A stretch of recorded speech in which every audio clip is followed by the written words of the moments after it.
Hey Photo World, welcome back to another episode here on TakeandTalkPics.com. This is another episode from the former podcast. Please subscribe, hit that notification bell, and join the email list. Let's get to that 1,000 subscriber marker so that way I can add a new video every single week. Enjoy.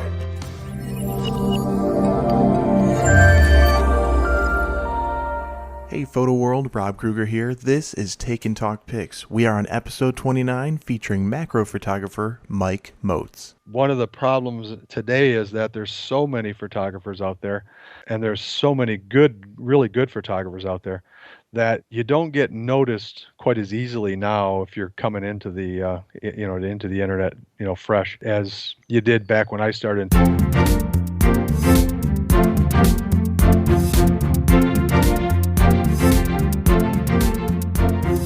Today's featured guest is Mike Moats. Mike, are you ready to rock today? Oh yeah, I'm ready to rock, buddy. Awesome. Mike is an award-winning photographer who specializes in macro photography. His company, Tiny Landscapes, is based in Sterling Heights, Michigan. What started as a hobby in 2001 quickly turned to a full-time business. Aside from his stunning images, Mike is a writer for Tamron's blog, has images published in countless magazines, offers workshops, and has published 2 books on macro photography. Mike, welcome to Take and Talk Pics.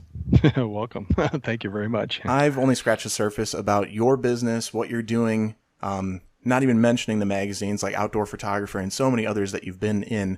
But could you tell us a little bit more about you and your photography business? Yeah, I started out in 2001, and I did it just as a hobby because I'd been into outdoor activities all my life, all different types of activities, anything outdoors, I was into it.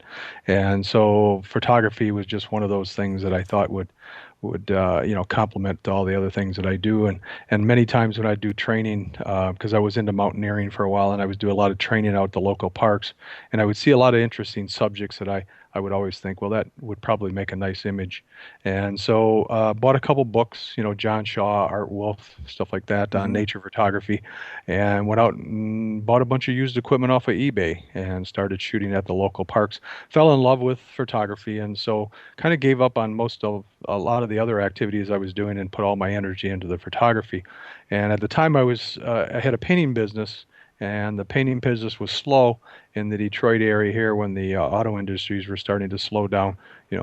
People weren't hiring painters, and so I had a lot of extra time on my hands, and I spent that time out in the woods and the fields photographing all my little tiny landscapes. So it started in 2004, where I actually had my first image published in Outdoor Photographer magazine, and then of course that kind of fueled the fire and started sending to other magazines and was starting to get published in other magazines, and then started into the art show business to try to sell my images, and that was about 2005. So it'd only been about 3 years till I got my first image published, and then it kind of just took off from there. We want to share your story and kind of talk about the business aspect of it, because you don't just start taking pictures and then get contacted by everybody right in the beginning to start being published. You have to put yourself out there and make the steps to make all that happen. But for your business, I find that as photographers, as business owners, we have a drive that helps supplement our passion. So is it coming from an inspirational quote or a mantra, something that you live by on a day-to-day basis that kind of gets you on track? Well, as in any business, it's all about the marketing. And so in 2004, I discovered a site called naturephotographers.net, which was a critique site, and it was a place where I could post my images to share with the world and share with the people on naturephotographers.net, and then, of course, get feedback on my images and possibly some help to make me a better photographer, which it did. Other sites popped up, in my radar, and I started to post on all the different sites that I could find, and that kind of got my name out there. It's what helped propel me to where I'm at now is all that social media stuff, the Facebook and the Twitter and LinkedIn and Google Plus now and all those different places. And so pretty much 365 days a year since 2004, I've been on the internet marketing myself. And so that's kind of, how all this thing developed. And we're in a really, really lucky time of photography that in prior to the internet, if you wanted to get known as a photographer, you had to have a book on a shelf in a bookstore. Right. There was really no other way that people would know who you were, or how you'd get your name out there, other than if you were lucky enough to get a publisher to publish one of your books and put it on a shelf in a bookstore, and then it would sell, of course. Right. Nowadays, it's different. You can take a totally unknown person with no books on a bookshelf, and he can become really well known. And there's been photographers that have done it. And so we're really lucky because this is all free services that we have: Facebook, Twitter, LinkedIn, Google+, all the different sites where we can go and post our images, all free. Yeah. It doesn't cost us a dime, and it exposes us to the whole world, opposed to just people that came into a local bookstore. So we really, really are lucky that we can use this free tool basically to promote our business. So my marketing costs are basically nothing. Very nice. Other than your website cost and Right. stuff like that, Which is minimal. Yeah, and people say, well, you're paying for your internet at home. I said, well, I'd be paying for it anyways, Yeah, whether you I had a gotta business be or connected. not. So. Be still on. Yeah, so that's not even a cost factor to me. Right. But yeah, we're really lucky because the internet is a place where we can get our name out there to the people. And so if you work that hard enough over a period of years, it does start to help and develop. A little different now, though, than when I started in 2004. There wasn't as many sites, so everybody was kind of congregated in a smaller area, and there wasn't as many good photographers out there quite yet in 2004. So if you were a pretty good photographer, you stood out a little bit. Now it's a lot different. See, there's a lot of really, really, really good photographers. And so it's harder to stand out now than it was back in 2004. So I was kind of coming at a time when, there wasn't as many really good photographers, so I kind of stood out a little bit. But I don't necessarily would think I stand out as much now because I see images that are on the same quality as what I'm putting out there. So I don't have, the recognition today when I post an image on 500, PX or someplace like that, Right. where all these amazing photographers are, like I did back in 2004. So luckily I was, established myself during that earlier time and, got a following now. Exactly. And then I don't know if it's the painting or just the visual aspect of what you were doing before, but what sparked your interest in photography enough to actually say, I'm going to get those cameras off of eBay or the equipment, and I'm going to actually just start trying to do this and see what happens and turn it into a career? Well, I think I was always somewhat interested in nature photography. I think occasionally I would pick up a outdoor photographer magazine and thumb through it and think, wow, these are really cool images, and maybe someday I would take up photography. Honestly, when I bought that camera in 2001, the furthest thing from my mind is that I was ever going to make money doing this or make it into a full-time business.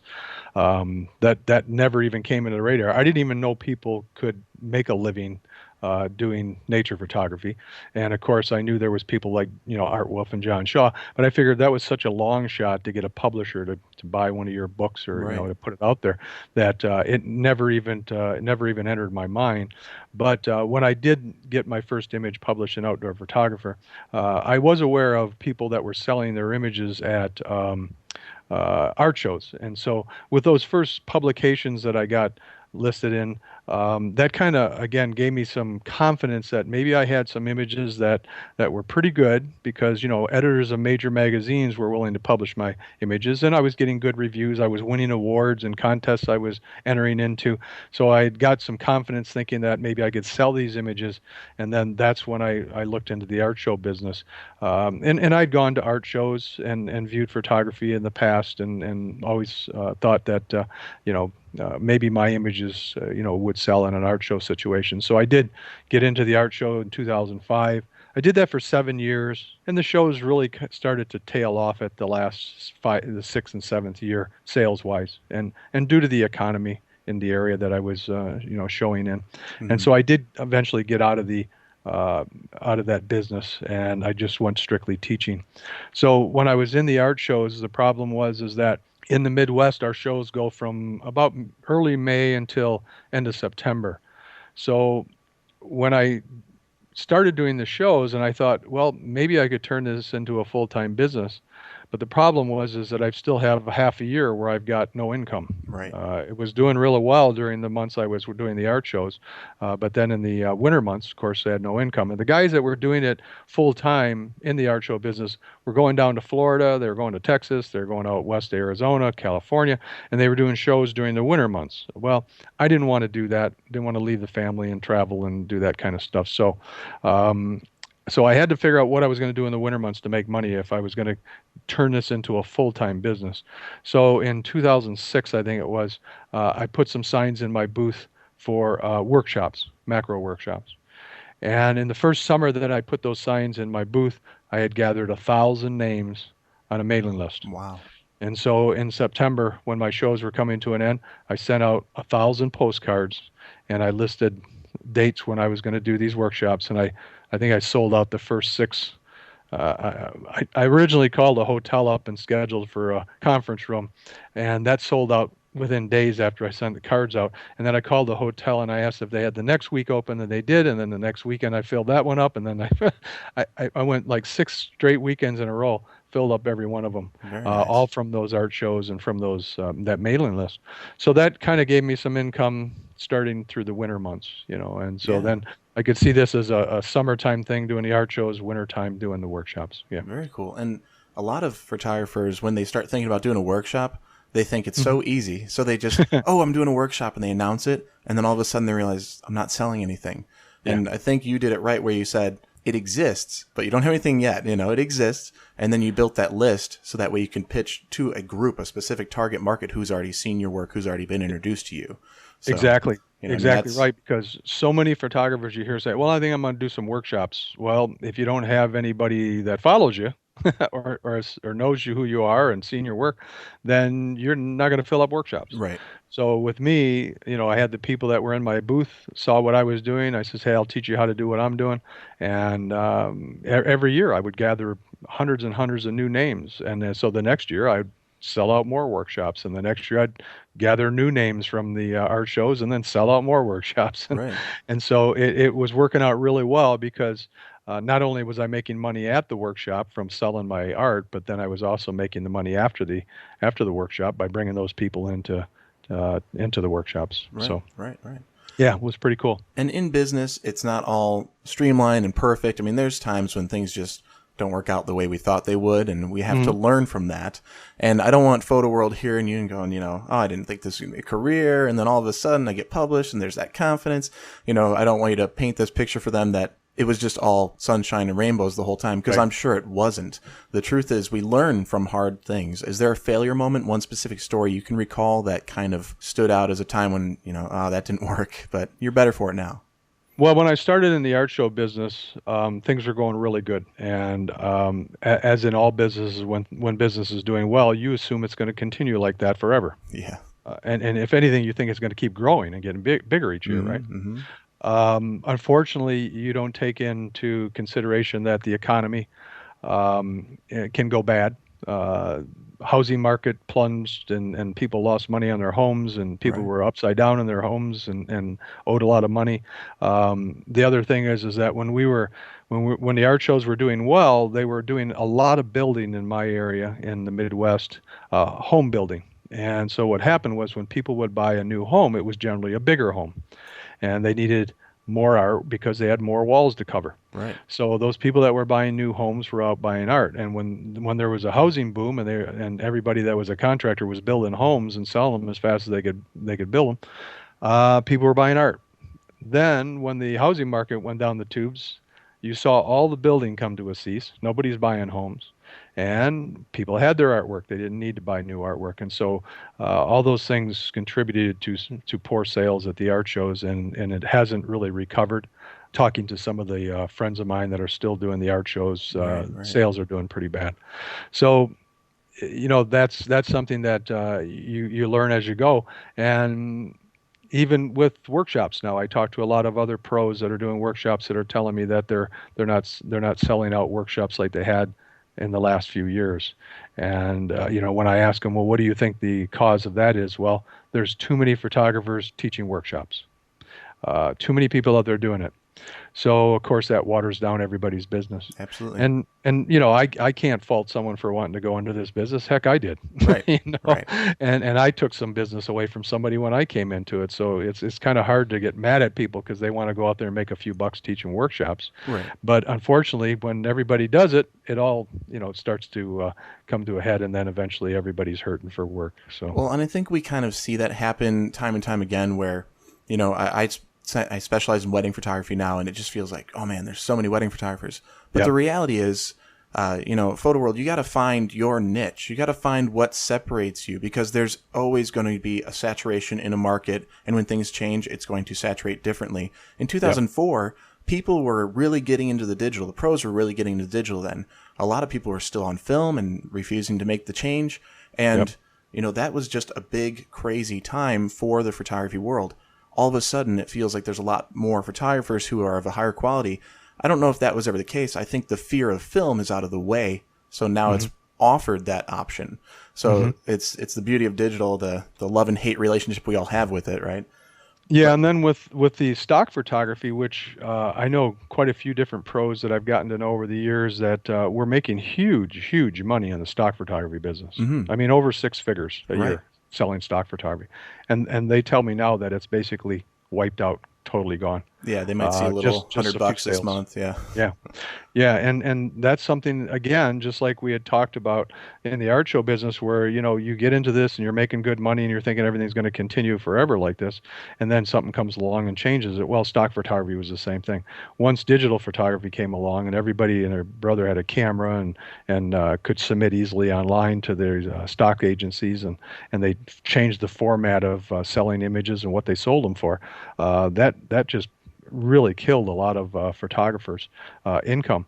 So there's an instance there where someone who was making six figures a year on stock photography would assume that, well, what could possibly change it? Right.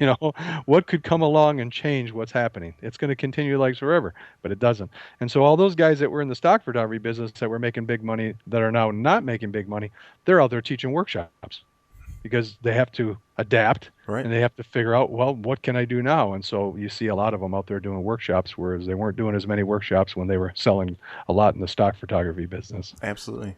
It all changes. What's one thing you would consider in your photography practice that kind of stands out as a really important piece to it? It's either in every job or every workshop, every interaction. It might be in your workflow or just something on a networking level, something that stands out that you have every single time. Well, for me, I don't do any type of specific projects for anybody, or I'm not hired by anybody to do anything. So basically, I go out and shoot now just for fun. And so whatever comes out of that fun when I'm out shooting ends up on my website. I've only got about 800 images on my website. You talk to photographers that got 100,000 images. Right. And so I don't have a lot of images. And so most of what I do is really based on, I'm going to go out and shoot today, and whatever happens to come along, I'm going to shoot, and if it works out, I'll put it on my website. If it doesn't, then it doesn't go on the website. Right. So I don't really have any. Do you schedule that time? Do you have a set time during the week that you make No. a point of that, or it's just No, not spur at of the all. moment? It just comes whenever whenever I'm available to go out and shoot, and then of course the weather takes. If it's too windy, I don't go out and shoot. If it's raining, I don't go out and shoot. If it's too hot, I don't go out and shoot. If it's too cold, I don't go out and shoot. So a lot of days, the weather prevents me from going out. And then the other problem too is that I've got about, like say, over 800 images on my website. My business is not based on stock photography, so I don't have to go out and shoot to accumulate more images that might sell through a stock photography agency. Right. My images are on my website to show people, to hopefully impress them to the point where they sign up for a workshop, they buy an ebook, buy a video or whatever. I've already got 800 images on there. And if I go out and shoot today, this afternoon, and capture another 6 images, 5, 6 great images, and put on my website, it's not going to make me any more money. They're not going to make me any more money. I've already got enough images there to impress people to take a workshop. Right. And if I haven't impressed them with 800 images, another 50 or 100 images isn't going to make any difference. So when I go out to shoot, I'm not making any money when I go out to shoot. Right. So the problem is I get up in the morning and I think, well, I could go out and shoot today for a couple hours, but I'm not going to make any money doing that. But if I stay home and I market myself for 2 hours on the internet and talk to some photographers and make some more connections, I may make some money doing that. So when you're doing this as a business, obviously you got to pay your bills. And so the problem that I run into is that um, that time spent out in the field is not making me money. Right. And I think there was a photographer one time said, the more time I spend in the field, the more money I spend. The more time I spend on the business, the more money I make. Absolutely. So that's my dilemma is that when I go out to shoot, in the back of my mind, I'm thinking, well, maybe I should be sitting on the internet marketing myself opposed to out there shooting because, again, the shooting's not going to make me any money. Now, I go out and shoot because it's fun, Absolutely, yeah. and I want to shoot and I want to have fun, but there's this battle in your mind all the time thinking, well, I'm out there, spending time out there having fun, but that's not making me any more money.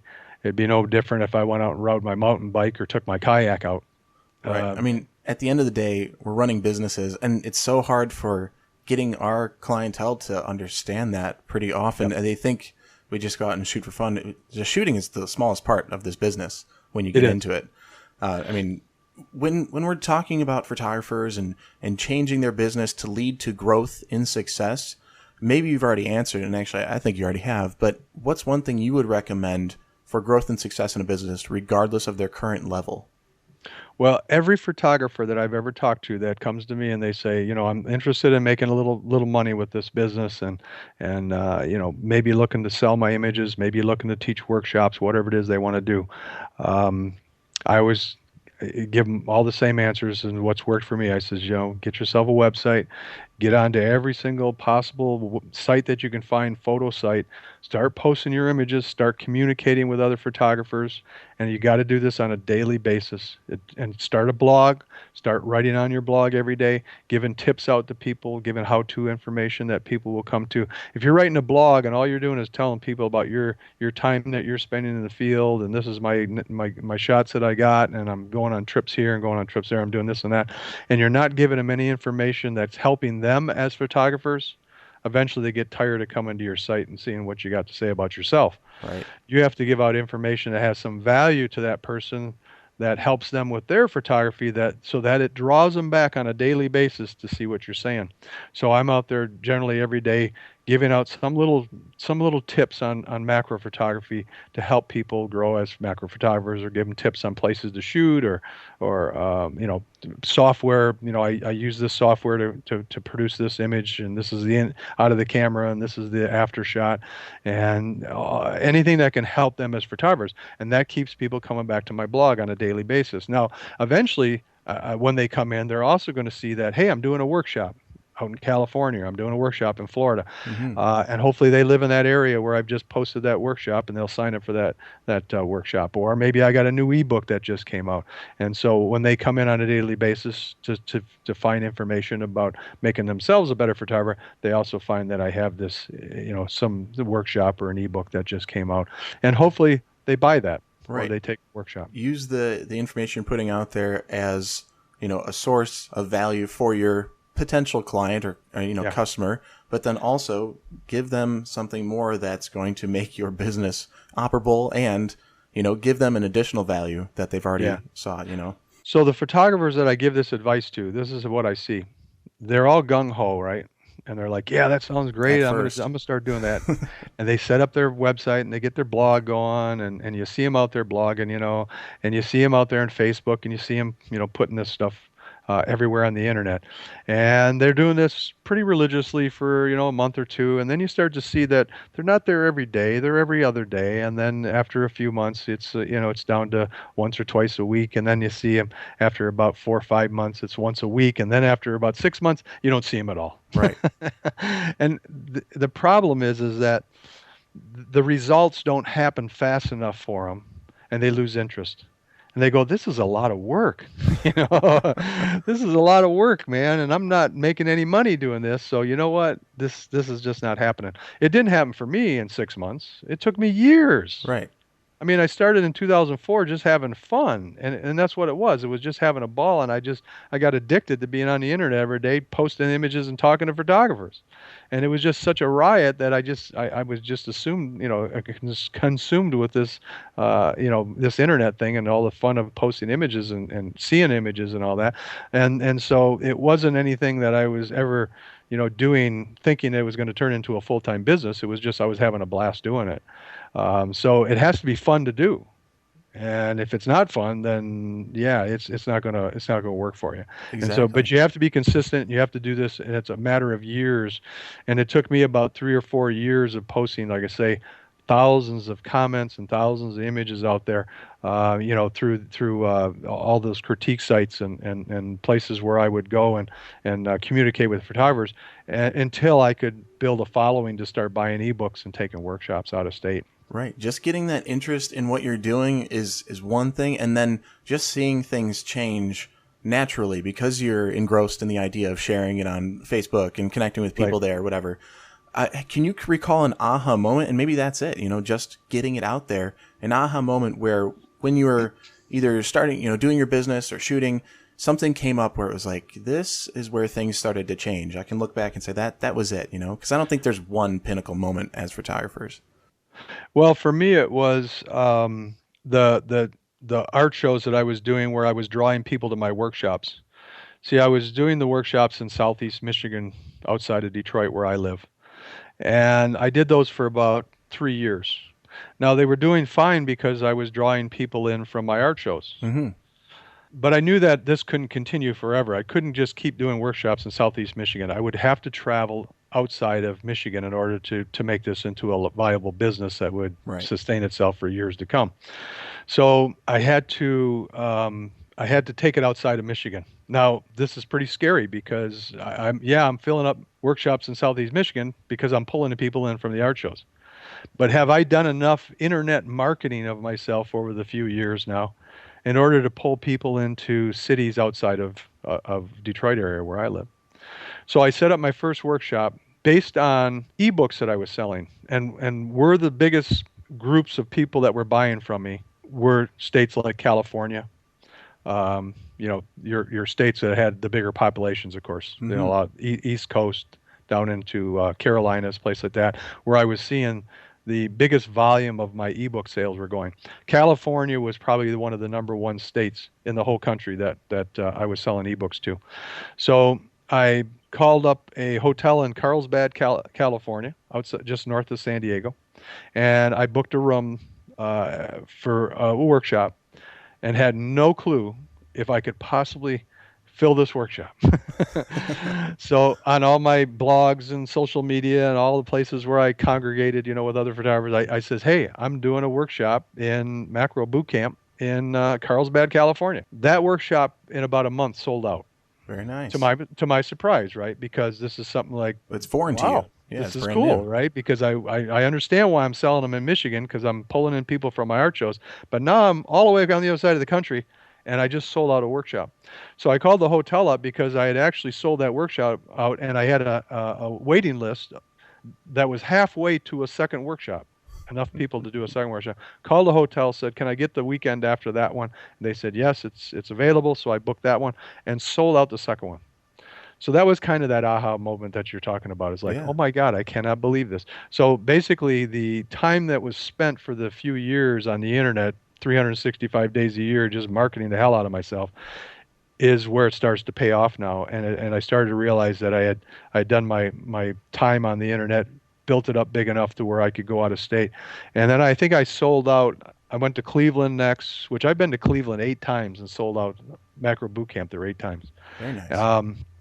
And I started doing them all different, states throughout the throughout the country in different states. And I think I went and sold out something like 29 straight workshops before I finally had one that didn't sell out. So it was, that again was the time when it finally hit me that, the magazine articles and all the work that I'd done on the internet and all that has finally paid off. because I can go throughout the country now and sell out workshops where, Right. I mean, whereas like I said, I understood why I was selling them out in the Southeast Michigan because I was pulling thousands of names every year from the art shows. yeah, this stuff doesn't happen overnight, photo world. I mean, you got to pay your No. dues, and it's not about like, okay, I'm going to put in 2 years and then it'll work. You can't pretend there's some sort of guarantee because there never is. It's just do what you are passionate about and pursue it in the right way, realizing it's a business and you got to make it work, and then see where all that can take you, because we're all on totally different paths. I mean, that's why it's annoying when everybody wants to do a workshop or everybody thinks they can write a book, because the truth is we're not all fit for that. Some of us are fit to be good photographers, and that's fine, you know? So find your path and go with it.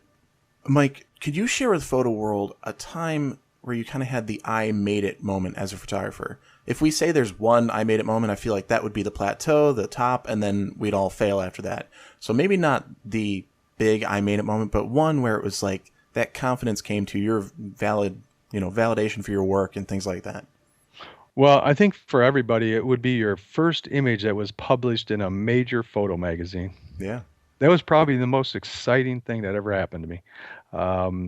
When I got an image published in Outdoor Photographer, I remember calling everybody I knew, friends, family, photographers, and said that, in such and such issue of this month, I'm going to be in that magazine. And that was just the coolest thing that ever, I would say ever happened to me.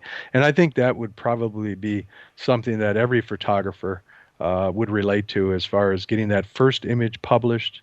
And then, of course, winning your first contest, submitting images to a contest and winning in a contest. And that's a big moment in your photography career, too. So that was probably the most exciting thing that happened to me, was getting that very first image published in a magazine. And then, of course, after that, I had started submitting articles, and my first article that I submitted to Outdoor Photographer got published. Wow. And so again, that was a real exciting thing for me to have, to think that an editor of a major photo magazine thinks I'm good enough to put in his magazine. Right. They go through thousands of things on a daily basis just across their desk. And they're going to pay you too. They're going to pay you money. So yeah, that's probably the most exciting thing for me. I mean, all the other things that happened to me after that, which, like I say, selling in the art shows, and of course, I always said there was nothing, more, gratifying than somebody wanting to hang your image in their home. Right. And handing you money at the same time. That is a very cool experience. And so, there's an accumulation of all these different things that happen. And then, of course, when I sold out that first workshop in California, I mean, that was just so exciting for me. Yeah. Because I knew all the time and effort that I put into marketing myself has finally paid off. And so that was pretty cool. See, Photo World, it's not just one I made it moment. You have to kind of keep finding them and develop into the next step, and then they keep coming. And it's not like a big snowball effect, but it can be. And, that's where things will change in your business. But you have to keep doing the work, keep moving forward. Mike, during your photography career so far, can you recall the best advice you have received during that time? I never received any advice from anybody, honestly. I was just very fortunate that I owned my own businesses prior to the photo business. I was a painting contractor for 16 years. I had a custom woodworking business for 7 years. And so I kind of had some background in running a business and didn't really need any help or advice on how to run the business because I'd already had that experience. I mean, everything I did was just self-taught, my photography, my businesses. And I didn't again have any really mentors that I could go to ask, advice. And when I got into the photography, probably sites like naturephotographers.net helped me as a photographer, but as a business, it didn't do anything for me. There was really nobody out there that was, and a lot of times you run into photographers that are pretty helpful, but then you run into other photographers that don't want to give away any secrets because they're afraid you're going to compete with them. So they don't necessarily want to help you too much. But I did run into a lot of really nice people in the art show business that helped me in terms of, buying the right tents and the right walls and things like that. And of course, giving you ideas when you submit to art shows on what type of images to submit and what not to submit. And so I did learn some things from some of the people in the art show business about jury processing and fees and all that kind of stuff. Yeah, So yeah. because those were things that as I got into the business, I would kind of muddle through at first, but then as you got to know some of the other photographers that were nice enough to help you a little bit, that worked out okay there. But the marketing part, I mean, I pretty much had that down, knowing that if people don't know that you're out there alive and in business, then you're not going to get any business. Right. So, the harder you work at marketing, of course, the more people follow you and know you're alive and in business. So. Well, then correct me if I'm wrong, because my entrepreneurial mind is just swimming with all this advice you've gotten or created for Photo World just now, and saying, it doesn't matter if you have mentors or not. It really doesn't. It's about doing it. Go out there, shoot pictures. Go out there, market. Go out and choose to be a photographer. Yeah. If that's really what you want to do, just start doing it, because there is no secret. You can't find the perfect YouTube video that's going to give you all the answers. It just doesn't exist. It's the culmination of doing the work and getting out there. So Exactly. It's just putting the time in as in anything you do. There's a book called Outliers, which they studied the people that are at the top of their game, anybody that's made it in any business. The Tiger Woodses and the LeBron James and, Michael Jordan's, people like that. They found that they all had one thing in common, that it took them about 10,000 hours of practice before they became experts at what they did, and that was the common denominator, 10,000 hours. And so it running our business is the same thing. If you put enough hours in, hopefully it'll pay off in the end with all that time that you've invested into it. yeah. But it's like in anything we do, it's always hard work that pays off in the end. Mm-hmm. So, Mike, if you had to start your photography all over, not that I wish this on anybody, but if you had to start over, you have the same gear and the same knowledge that you currently have today, what would you do first tomorrow just to begin? It comes back to that 10,000 hour thing again. You get out there and shoot. And part of what helped me develop as quickly as I did is that, as I said, my painting business was slow and I had a lot of hours on my hand. And so I would go out and photograph, and that's kind of what helped me develop quicker than say others that may take longer. Exactly. I talk to people at my workshops, and I say, like, how many days a month do you get out to shoot? And this one lady told me, she goes, well, I'm busy at work and I've got kids, and so maybe once a month. Well, that's only 12 days out of 365 days. I mean, she's really kind of just wasting her time if she's trying to develop into a good photographer. Right. If you're not out there, 2, 3, 4 days a week, every week, it's just going to take you longer to develop. So for me, I was out there again 3, 4, 5 days a week for years, for that first few years until I started to really, get it together and it started to kick in. And actually, in those first 3 years that I was shooting, not one of those images in those first 3 years is on my website. Not one image. Those were the practice hours, And exactly, there was, and I put in, I can say over my 14 years now that I've been shooting, I got my 10,000 hours in, I'm sure, because I spent so much time. And that 10,000 hours just wasn't from just shooting. There was hours spent on the internet studying photography, studying other people's images, why they worked and why they didn't work, talking to other photographers. So all those hours together between the internet and being out shooting, that's what pays off for you, and that's what makes you a better photographer. Right. And so, again, I wouldn't do anything different than I did the first time. Is if I was starting over, it would be get out there and shoot as much as you possibly can. Absolutely, for sure. And speaking of internet, do you have an app or internet resource that you think Photo World could benefit from knowing about? The critique sites, like I said, when I started out, one was naturephotographers.net. The other one was called naturescapes.net. And there's another one called birdphotographers.net. Those are critique sites. So if you're a new nature photographer and you want to get critiques on your images, those are places you can go in and post your images. Those do cost money, though. They're about $45 a year for memberships. But, what you gain in knowledge is well worth it.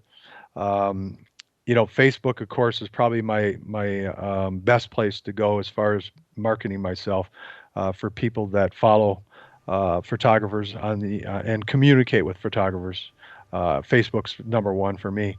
Google Plus, not so much. I don't really get too much off of Google Plus, almost nothing really, to be honest with you. Yeah. And then Twitter. I don't have a huge presence on Twitter, but I'm out there every day, doing my blog posts, doing a link to my blog posts on Twitter, and any new information about workshops go on there. Yeah, those the critique sites, the Facebook, Twitter are my best, and then blogging.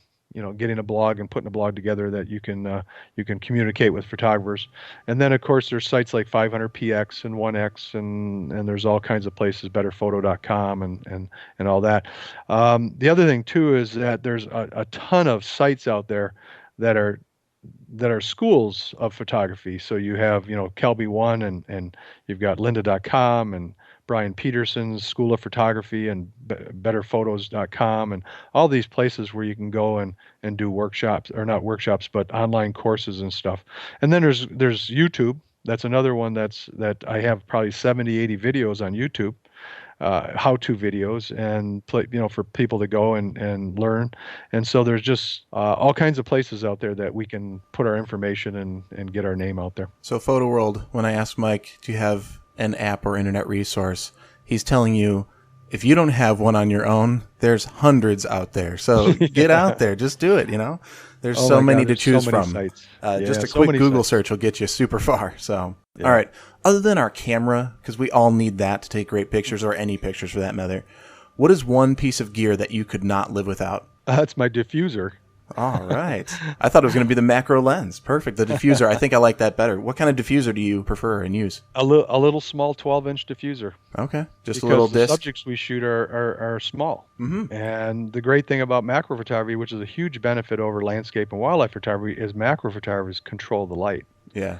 See, our subjects are small, so we control the light. So on a sunny day, I'm gonna diffuse my subject 100% of the time, unless I'm using the sun for special effect, backlighting, side lighting, something like that. But sunny days usually tends out to blow out colors. It tends to create shadows where we don't want shadows, and creates high dynamic range in areas on our scene. So I'm going to use that diffuser to diffuse my subject 100% of the time on a sunny day. But even on cloudy days, we can have colors blow out. Yeah. And I teach this in my workshop. So even on cloudy days, I may have to diffuse a subject. So that is one tool. If I go out, and I might just go out with just my camera and my tripod and nothing else, but I will always have my diffuser with me, because again, that's how I control the light. Reflector is also a nice one to have, because sometimes on flowers, where underneath the flower, the sepal and the stem is being shaded from over top, and we need to bounce a little light up under there. So a reflector is good, but reflector doesn't get used anywhere near as much as my diffuser does. Yeah. So I would be lost without my diffuser, and if I walk out in the field and forget it, I'm pretty upset with myself. Okay, and just for my own curiosity, what is your go-to macro? For my macro lens, I use I was using an 18 to 270 Tamron, and now it's the 16 to 300 Tamron. All right. Which also has macro capability for close-up photography. Yeah. Very cool. Now, that 16 to 300 will shoot a smaller area, about 1.5 inches by 2.5 inches, that small of an area. So 90% of what I photograph is outside of that small area. And so that's my main macro lens. If I need to shoot areas smaller than what the 16 to 300 can handle, then I go to the 90 millimeter Tamron lens. But yeah, the 16 to 300 is my lens now that I use. And again, 90% of what I shoot can be done with that lens. So nice. You don't necessarily have to have a macro lens nowadays. Very cool. Well, we're about to wrap it up here, but before we go, Mike, can you share with Photo World one parting piece of guidance, and then the best way that we can reach you, whether it be your website or some sort of social media where we can kind of follow along with what you're doing? Shoot a lot and get out there and share those images with the world. My website is tinylandscapes.com. My blog is mikemoatsblog.com. My storefront is macrostoreonline.com, and that should do it. Yeah. Awesome. And Photo World, you know well that you can head over to Take and Talk Pics, and we'll have Mike's show notes page there. Type in the search bar Mike, it'll pop right up, and we'll have all those links that he mentioned and more, including the resources we discussed today. So there's one source to take a look, if not going directly to him. But Mike, I cannot thank you enough for your time today in sharing such great value Photo World thanks you, and happy shooting. You're welcome. Thanks for having me on.